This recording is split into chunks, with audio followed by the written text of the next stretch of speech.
नमस्कार, समसामयिक विषयों पर आपके पसंदीदा कार्यक्रम विशेष में आपका स्वागत है। मैं हूं नवविक्रम सिंह। इतिहास में दर्ज लाखों घटनाओं में से कुछ घटनाएं ऐसी हैं जिन्होंने इंसान की जिंदगी बदलने में बड़ी भूमिका निभाई।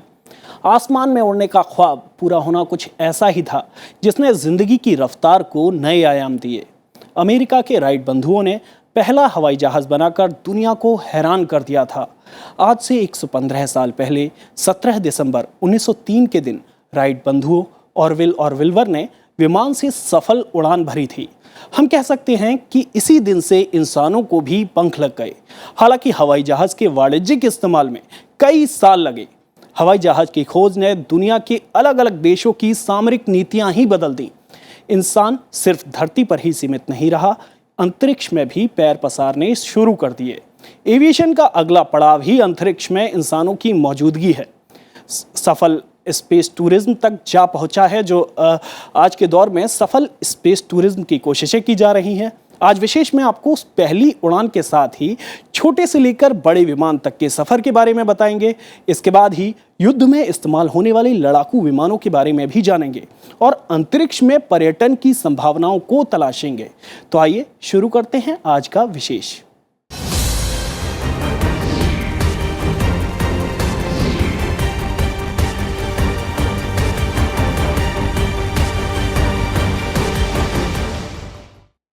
हवाई जहाज की मदद से कुछ मिनटों में हम एक शहर से दूसरे शहर और कुछ घंटों में दूसरे देश तक पहुंच जाते हैं। आज से 115 साल पहले 17 दिसंबर 1903 को इंसानों ने पहली उड़ान भरी थी और ये संभव हुआ राइट बंधुओं के अथक परिश्रम और कल्पना शक्ति से। आइए जानते हैं पहली उड़ान यानी हवाई जहाज के आविष्कार की कहानी। इस धरती पर सिर्फ मनुष्य ही ऐसा प्राणी है जो चिंतनशील है। मनुष्य ने अपनी बुद्धि और विवेक से विकास की उस गाथा को लिखा है जिसके बारे में कुछ सदी पहले तक सोचना मुमकिन नहीं था। अस्तित्व के बाद से मनुष्य लगातार नई नई खोज करता रहा है। इन आविष्कारों में से कुछ ऐसे हैं जिसने मनुष्य की जीवन शैली को पूरी तरह से बदल दिया। उनमें से एक है हवाई जहाज की खोज। आज से 115 साल पहले वो दिन आया जब पहली उड़ान का सपना पूरा हुआ और इस सपने को आकार देने वाले थे राइट बंधु।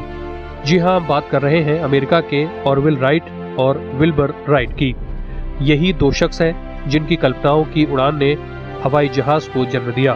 17 दिसंबर 1903 के दिन राइट बंधुओं ने उत्तरी कैरोलिना में राइट फ्लायर नामक विमान से सफल उड़ान भरी थी। राइट बंधुओं ने हवा में विमान को कुछ समय तक उड़ाकर इतिहास रच दिया।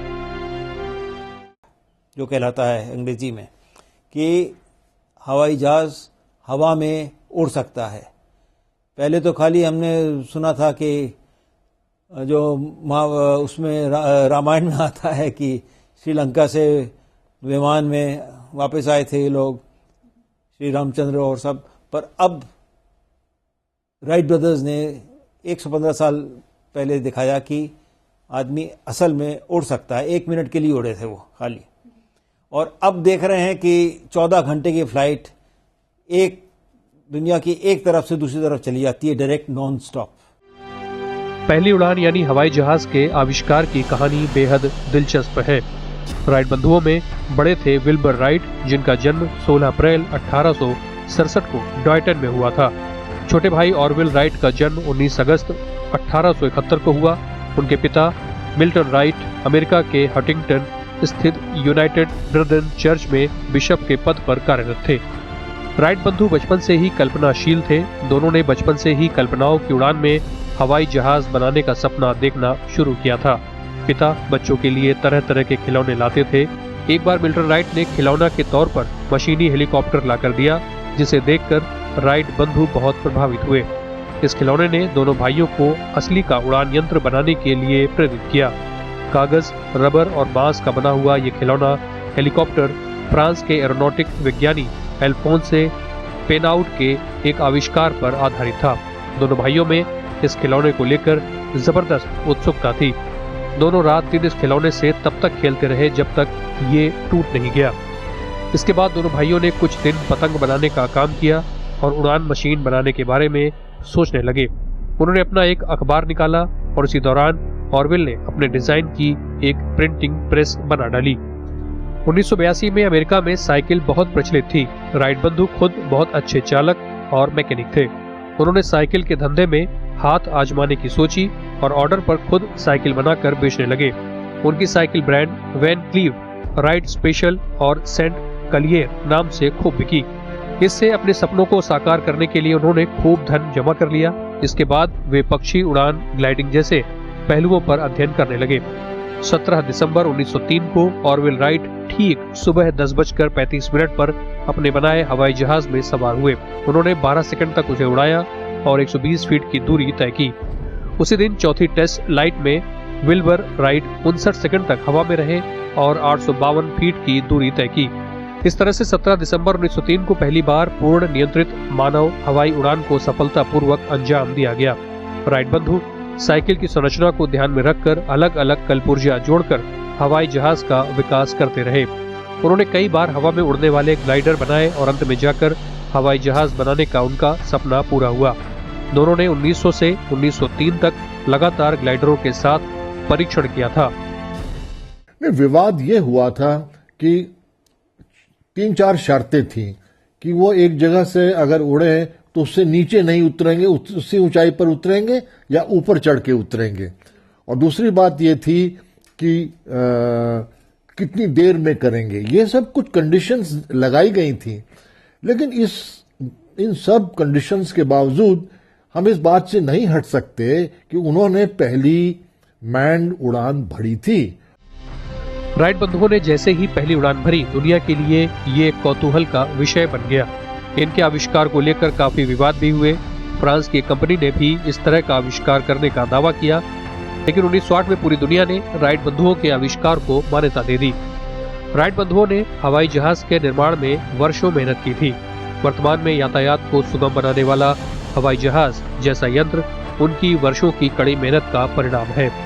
हवाई जहाज के निर्माण में उन्होंने फ्लूइड डायनेमिक्स के सिद्धांतों का प्रयोग किया था।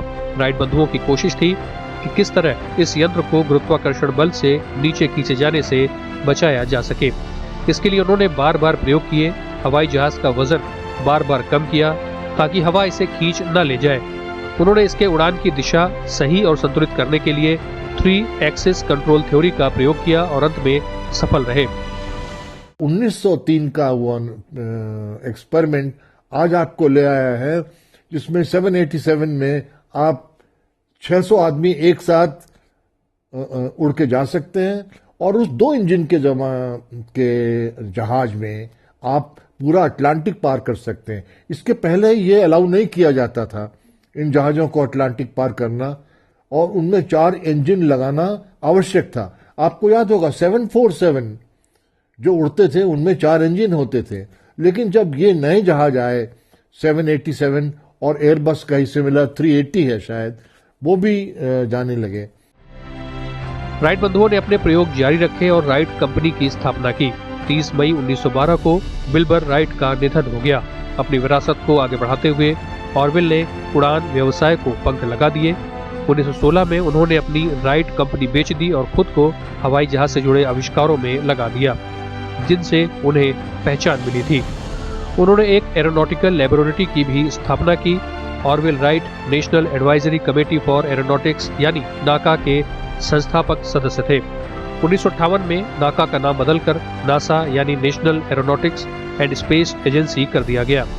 राइट बंधुओं ने हवाई जहाज को बनाने और नियंत्रित करने के लिए जो विधियां खोजी, उससे वैज्ञानिक जगत में क्रांति आ गई और ऐसा हुआ मानो मानव गतिविधियों को पंख लग गए।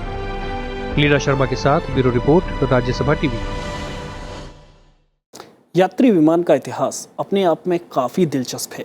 यकीन मानिए, जब हवाई जहाज़ का आविष्कार हुआ तो कुछ सालों के लिए इसे सर्कस के स्टंट के तौर पर देखा जाता था। करीब 5 या 6 साल बाद लोगों ने इसे गंभीरता से लेना शुरू किया। हवाई जहाज़ के आविष्कार के करीब 11 साल बाद पहले यात्री ने इस पर बैठकर अपना सफ़र तय किया। आज दुनिया में कई ऐसे जहाज हैं जो सैकड़ों यात्रियों को एक साथ ले जा सकते हैं, लेकिन आपको ये जानकर आश्चर्य होगा कि हवाई जहाज की पहली व्यावसायिक यात्रा में केवल एक व्यक्ति ने उड़ान भरी थी। ये दिन था 1 जनवरी 1914 का। शहर था अमेरिका के फ्लोरिडा स्टेट का सेंट पीटर्सबर्ग। यहाँ पर्सिवल ई फांसलर की कंपनी के जहाज ने टाम्पा तक की उड़ान भरी। इस उड़ान के पहले टिकट की बाकायदा नीलामी हुई। इसे खरीदने वाले शख्स एबेफील ने $400 दिए थे। बाद में इस एयरबोट की सवारी के टिकट का दाम $5 था, जो कि आज की तारीख के हिसाब से करीब $120 के बराबर होता है। भले ही फांसलर का ये परीक्षण सफल रहा, लेकिन प्रैक्टिकल नहीं था। एक उड़ान में केवल एक ही व्यक्ति सफर कर सकता था। इसके बाद कई विमान आए, जैसे फार्मन F-60 Goliath, de Havilland DH-16, जिसने थोड़े समय के लिए यूरोप और दक्षिण अमेरिका के बीच उड़ान भरी।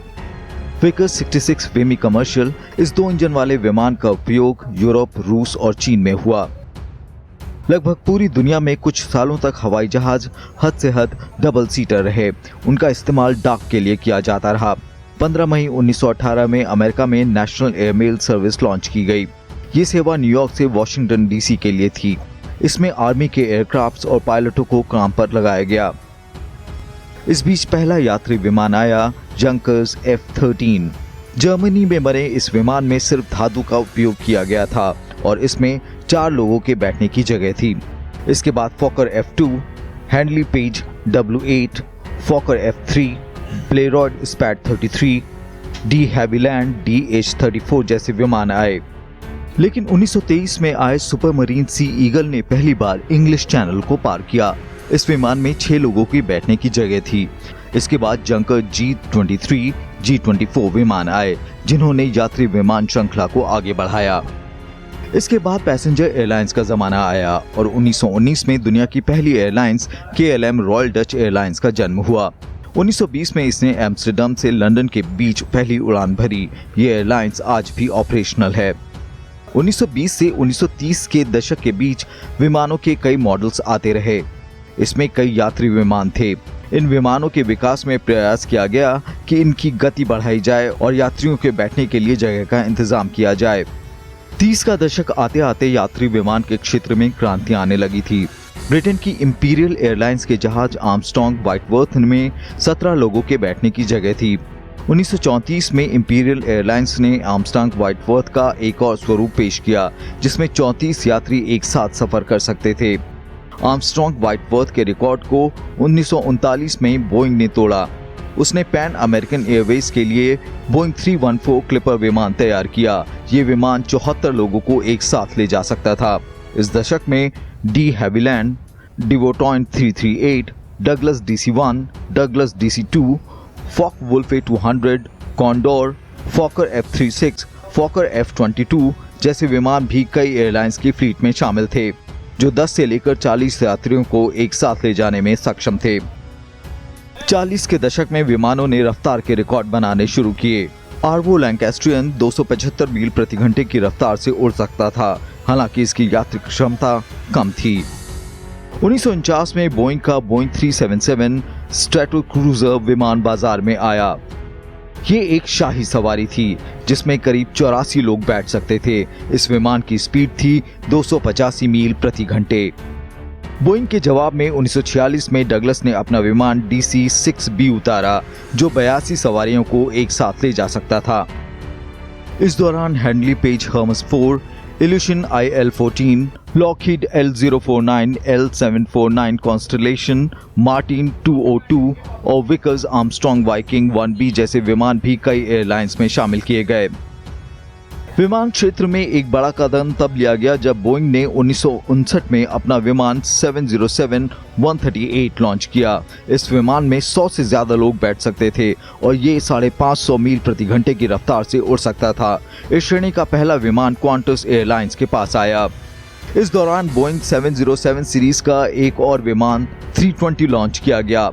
इसमें 150 लोगों के बैठने की जगह थी और ये भी 550 मील प्रति घंटे की रफ्तार से उड़ सकता था।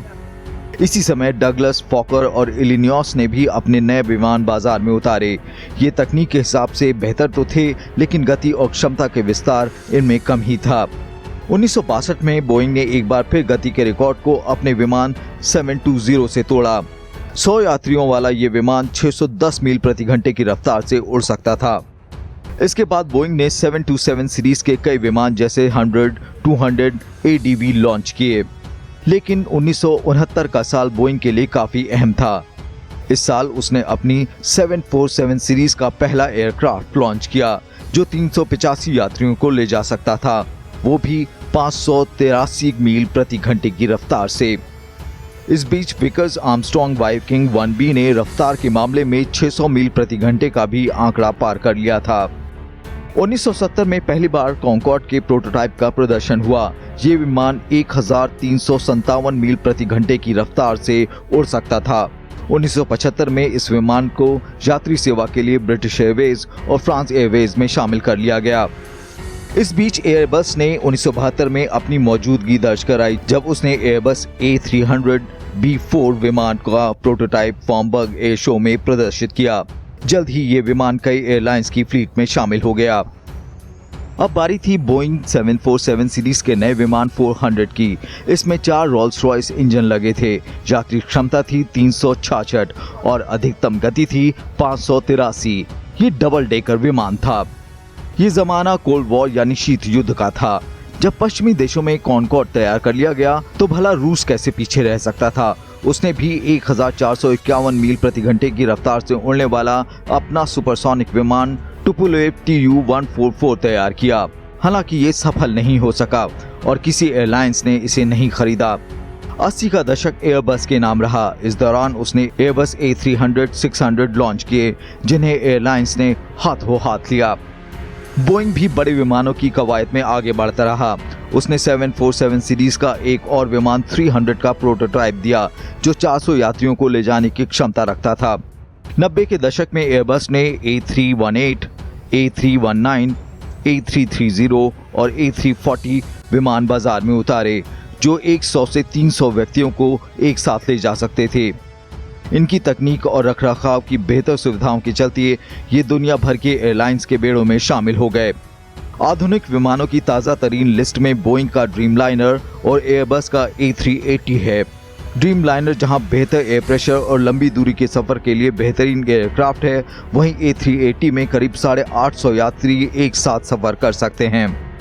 इंसान ने 1 सीटर विमान से शुरुआत की थी। आज वो सैकड़ों को एक साथ लेकर उड़ सकता है, लेकिन अब भी बड़े, बेहतर और तेज विमान की उसकी चाहत रुकी नहीं है। Bureau report, Rajya Sabha TV. हवाई जहाज के आविष्कार के बाद सामरिक क्षेत्र में महत्वपूर्ण बदलाव आया।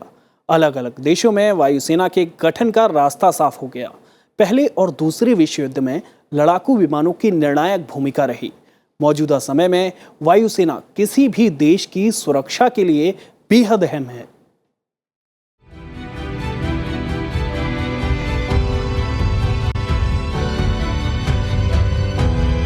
1911 में दुनिया में पहली बार किसी युद्ध में लड़ाकू विमान का इस्तेमाल किया गया।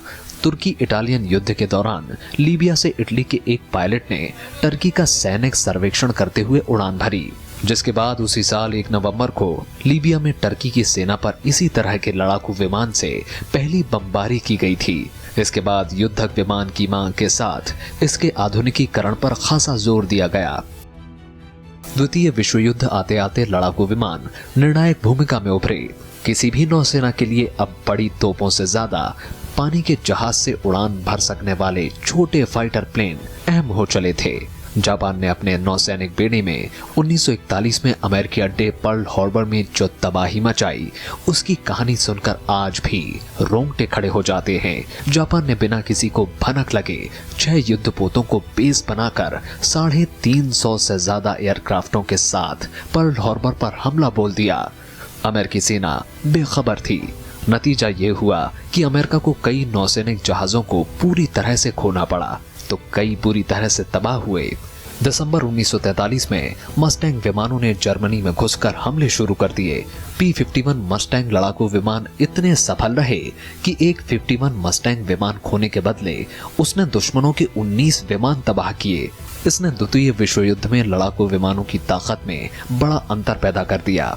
हॉकर हरिकेन का इस्तेमाल लड़ाकू विमान के तौर पर तो इंग्लैंड ने किया ही, साथ ही बम वर्षा और टैंकों को बर्बाद करने में भी हॉकर हरिकेन ने अहम भूमिका निभाई। ब्रिटेन पर जर्मनी के हवाई हमले में हॉकर हरिकेन ने ही ब्रिटेन को हराने से बचाया। हालांकि हॉकर हरिकेन जर्मनी के स्पिटफायर लड़ाकू विमानों की तुलना में थोड़े कमजोर थे। फिर भी ज्यादा संख्या में होने की वजह से ब्रिटेन की जीत की वजह बन गए। एवरो लंकास्टर लड़ाकू विमान 2 इंजन वाले लड़ाकू विमान थे जो 1942 में सेवा में शामिल हुए।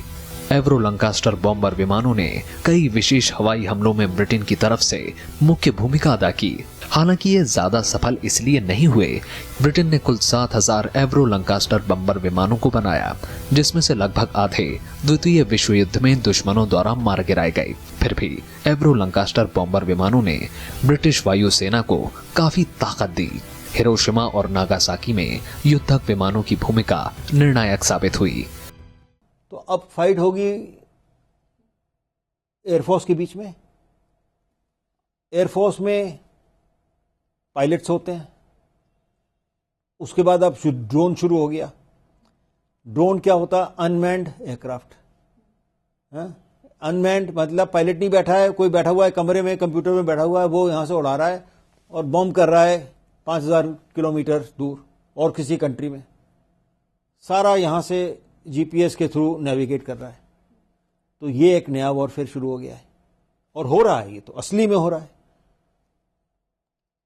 और वो एक बड़ी चीज है। दूसरा चीज आ रही है स्पेस कमांड। द्वितीय विश्व युद्ध के बाद लड़ाकू विमानों के निर्माण और आधुनिकीकरण को लेकर होड़ सी मच गई। मौजूदा वक्त की बात करें तो किसी भी देश की सैन्य ताकत की रीढ़ वायुसेना बन चुकी है। मौजूदा दौर में अमेरिका में बना लड़ाकू विमान F-35 खतरनाक युद्धक विमानों में से एक है। इस लड़ाकू विमान को ऐसी तकनीक से बनाया गया है जिसमें रडार की पकड़ से बच निकलने की क्षमता है।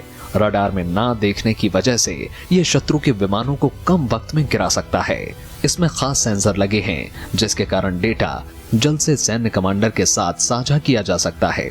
अमेरिकी वायुसेना के पास दुनिया का सबसे खतरनाक विमान B-2 बॉम्बर है। B-2 बॉम्बर घंटों तक लगातार हवा में रहकर हवाई हमलों को अंजाम देता है। सुखोई भारतीय वायुसेना का सबसे शक्तिशाली लड़ाकू विमान है। टाइटेनियम धातु से बना ये विमान रडार के जरिए से पहले से लक्ष्य निर्धारित कर सटीक वार करने की क्षमता रखता है। मिग विमान सुखोई के बाद सबसे शक्तिशाली माना जाता है। वायुसेना में इसको बाज के नाम से भी जाना जाता है। वहीं तेजस भारत का पहला स्वदेशी हल्का लड़ाकू विमान है।